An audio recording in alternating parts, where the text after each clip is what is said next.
Welcome to Rob on Holiday. In today's video, we're going to be reviewing our experience on Virgin's Airbus A350-1000 aircraft flying from Manchester to Orlando in Florida.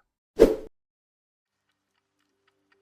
are three main cabin classes on the Airbus A350: Economy, Premium Economy and Upper Class. Our review today will be focusing on the Economy cabin. Economy tickets are split into three additional subcategories: Economy Light, Economy Classic and Economy Delight. Economy Light tickets do not include seat selection or hold baggage, but are a bit cheaper than Economy Classic. Economy Delight is an upcharge but offers extra legroom seats. The Economy cabin has a 3x3x3 layout with two aisles. Now let's talk about our experience on board. One thing I will say is that the seat pitch was not quite as spacious as we were expecting. Even though the seat pitch is the same as on Virgin's older aircraft, the A330, it felt slightly smaller for some reason. Maybe because three people were sitting in one row as opposed to just two. To be honest, we didn't really find it a problem, except if the person in front of you decides to fully recline their seat. The seats and cabin in general felt modern and clean, and a nice environment to spend 8 hours as far as planes go. One thing we were particularly impressed with was the food and drink service throughout the flight. The cabin crew came around almost every hour with drinks, which are all included in the price of the flight. On our journey from Manchester to Orlando, the food and drink service was as follows. After takeoff, the cabin crew served drinks and a small snack.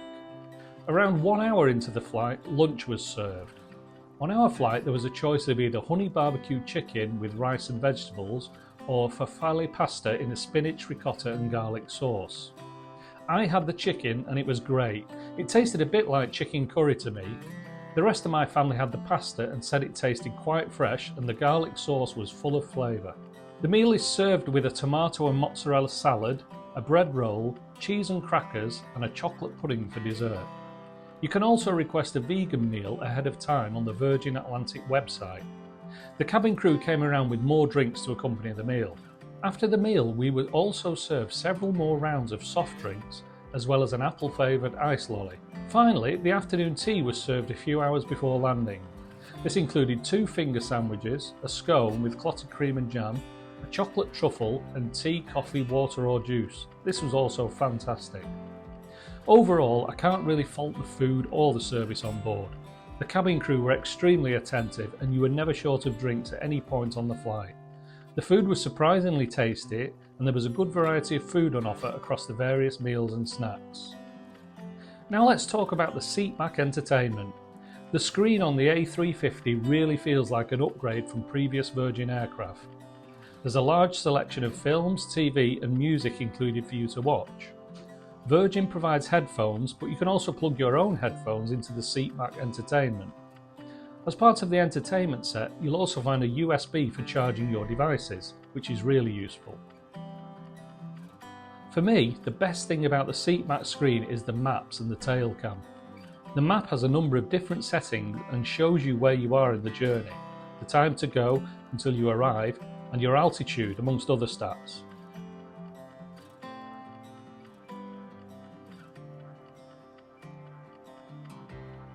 The tail cam is a new feature of this aircraft and is really cool, especially during takeoff and landing. So what did I think about my flight on the Virgin Atlantic Airbus A350-1000? Well, it's a really nice aircraft and the seatback entertainment is superb. I mean, I go on a plane and I usually have plenty of music and my Kindle and my iPad to watch my own film, so I didn't really bother with any of the entertainment. But as I said, the tail cam and the maps were fantastic. There's so many different settings on the map and you look at the altitude and different stats on the aircraft and it was really interesting. The maps are really detailed. But best of all, the service from the cabin staff was superb. They were so attentive. You know, they came around with smiles on their face all the time. They served the meals, served plenty of drinks throughout the flight, and they're a real credit to the company. So if you're going to go to Florida or anywhere else where Virgin are flying, I think you're all set for a great experience, especially if you go on one of these aircraft. Thanks for watching Rob on Holiday. Keep an eye on the channel for more great videos.